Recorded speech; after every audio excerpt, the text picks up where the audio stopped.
So how do you make the big decisions in your life? I'm not talking about the decision on where to pick up food or what to watch on Netflix, although maybe we should spend a little bit more time thinking that through. What I'm talking about is those decisions that feel significant, that have a weight to them, that maybe have an impact on someone else and their life or a whole lot of people's lives. Maybe the implications are that something old has to die or go away or change dramatically, and something new has to get prioritized or emerge or come into being. It's those kind of significant decisions that are a turning point. And often we know that that decision is kind of at the door if we feel a little bit of anxiety, if we're feeling that sense of weight, if there's a little bit of worry going along with it, and we're not exactly sure how we're going to make this decision or what the implications are going to be, or we're kicking it down the road and just kind of postponing and procrastinating until we absolutely have to. I want to give you some tools, exactly 7 ways that you can think about making big, important decisions. I hope that these are helpful to you and they help you shift from worry to wisdom, or from prayer and just kind of maybe panicky prayer toward peace. There's this famous verse from Philippians that says, "Don't worry about anything. Instead, pray about everything. Tell God what you need and thank God for all that He has done. Then you will experience God's peace, which exceeds anything we can understand. His peace will guard your hearts and minds as you live in Christ Jesus." Maybe you've heard that before, but what does it look like practically to experience peace, to make a decision, not know what it's going to look like, but still have a peace that kind of supersedes understanding or what's reasonable, to have that inward kind of knowing or that confidence that it's going to be okay, that God is good and going to work things for your good. Let's talk about that. I want to give you these 7 ways to pray and to listen, and we're going to follow that up with one final point that you can't miss. But before we start, here is kind of the introductory point, okay? Make the first or fundamental decision and don't get distracted by the later decisions. Okay, before we get to the 7, this is just kind of like a zero, an introduction. Make the first and fundamental decision and don't get distracted by the later decisions.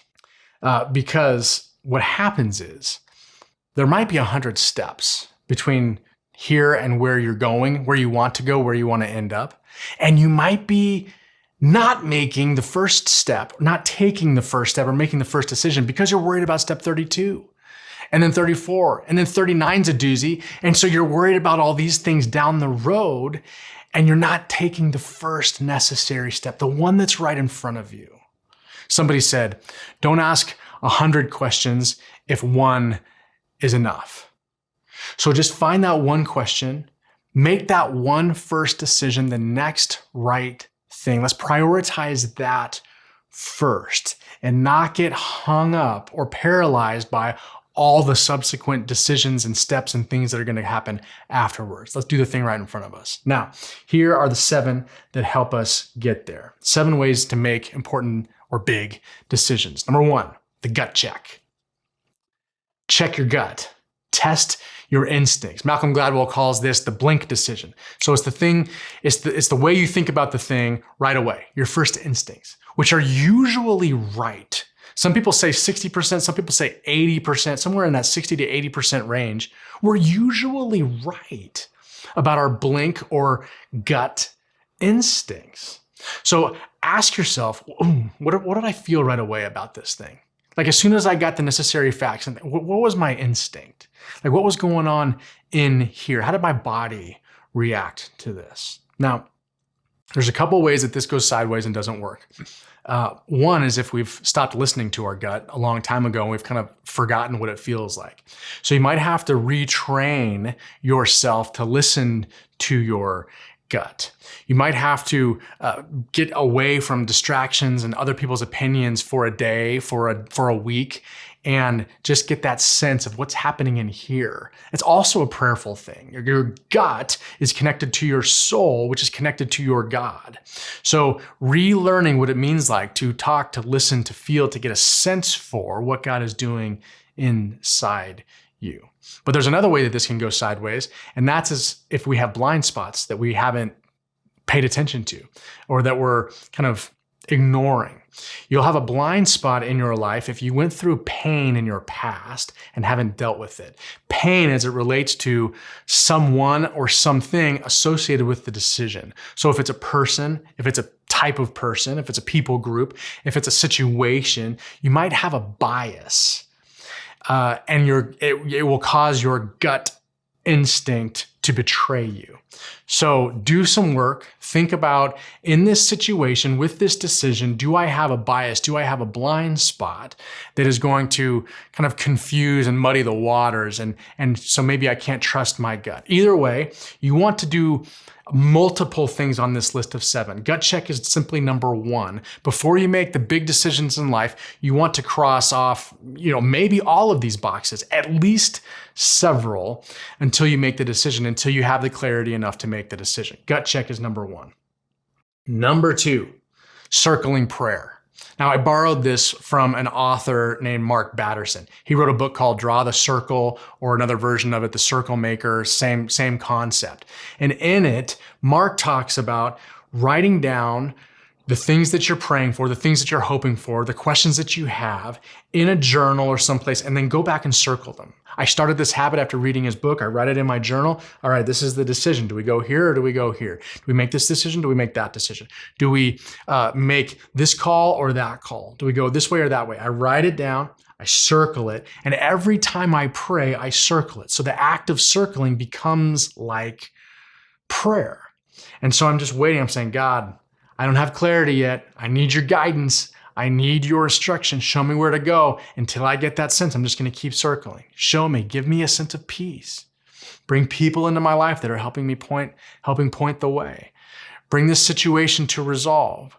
Show me, close this door and open this door. I'm just going to keep circling it until I get a sense of what you're saying to me. It's a very helpful exercise because it centers us. It puts it concrete on paper. I would use a journal page that you can go back to repeatedly. And then there's the repetition and the spiritual significance of circling this thing until God shows up. It's a focal point. We focus in on the circle. God, show me the way. Another helpful tool. We've done this in my own family when we decided that, should we go this path? Should we move? Should we go this direction? Wrote it in the journal. Should we put the kid in this kind of school or that kind of school? Wrote it in the journal. Kept circling it until there was clarity. I don't have clarity for 2 weeks. Well, I'll keep doing these other things on the list and I'll keep circling until we experience some kind of breakthrough, some kind of aha, some kind of a door opening or a pivot that becomes obvious to us.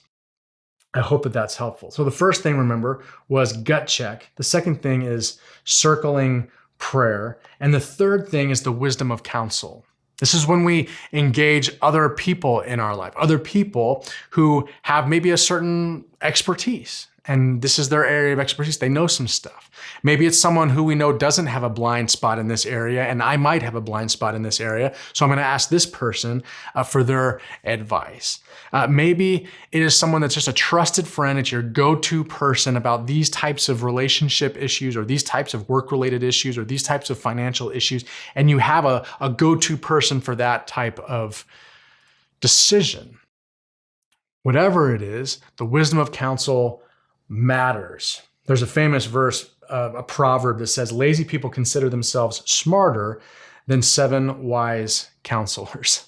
So don't be that type of person. Invite counsel, invite feedback, invite other people's perspectives because you might have a blind spot and because other people have a vast array of life experiences and different takes on the matter. And it always helps us to make a better decision if we can see it from a variety of perspectives. Now, there is a downside to this one as well.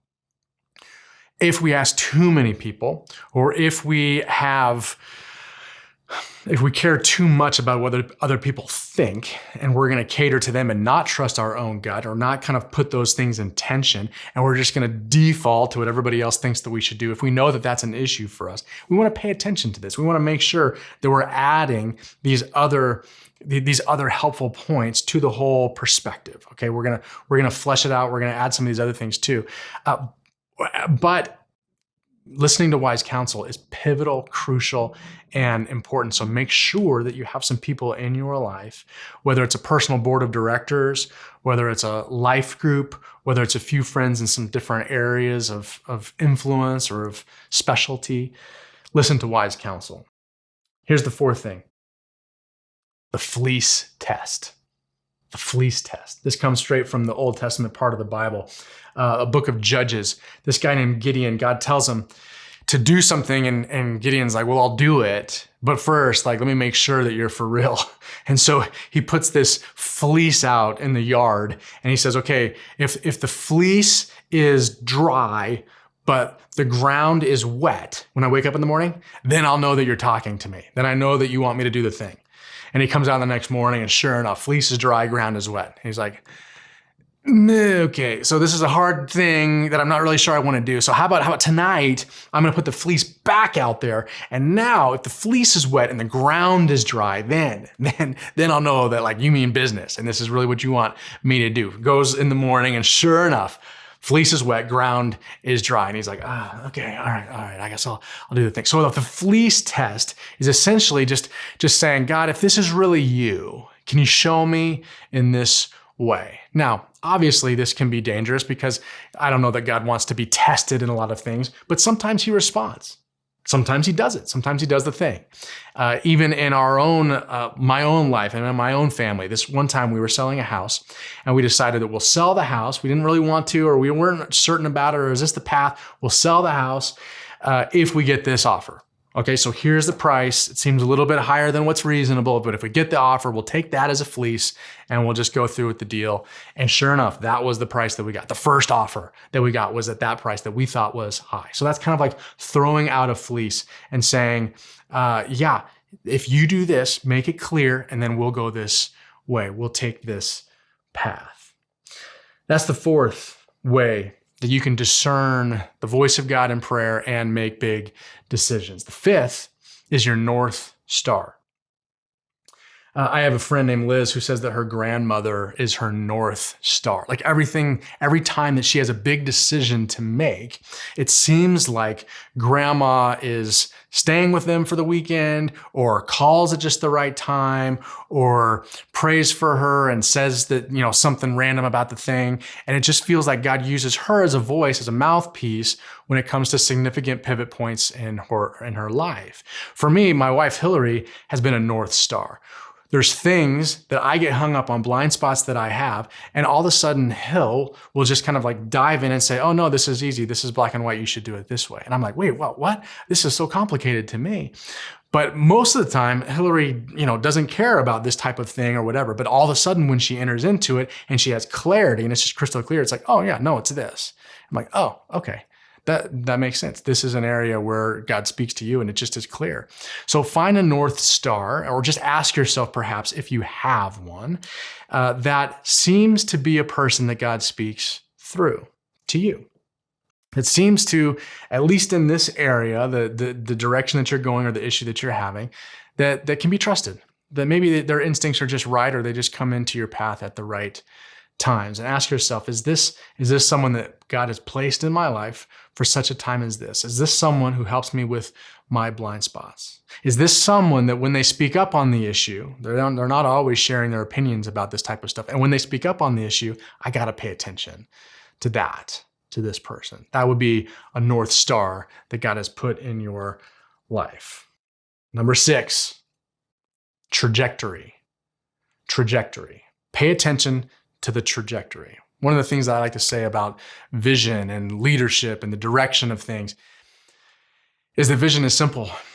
You look at the past and you see what God has done and been doing. You look at the present and you see what God seems to be doing now, and you just kind of draw a line. Think CSI, or crime scene investigation. If there's a bullet, if there's a bullet that's been shot, and people are trying to figure out from where the bullet was shot to the place where it lands, where's the line? Like, how did it get there? And they'll shoot a red laser often. If you've seen some of the shows like Dexter or whatever, they shoot a red laser and like, okay, this is the bullet's trajectory. That means it was shot from this height by a person who's about this size or whatever, right? So look at the trajectory of the story of your life. What's God been doing? What does it seem like that God has done lately?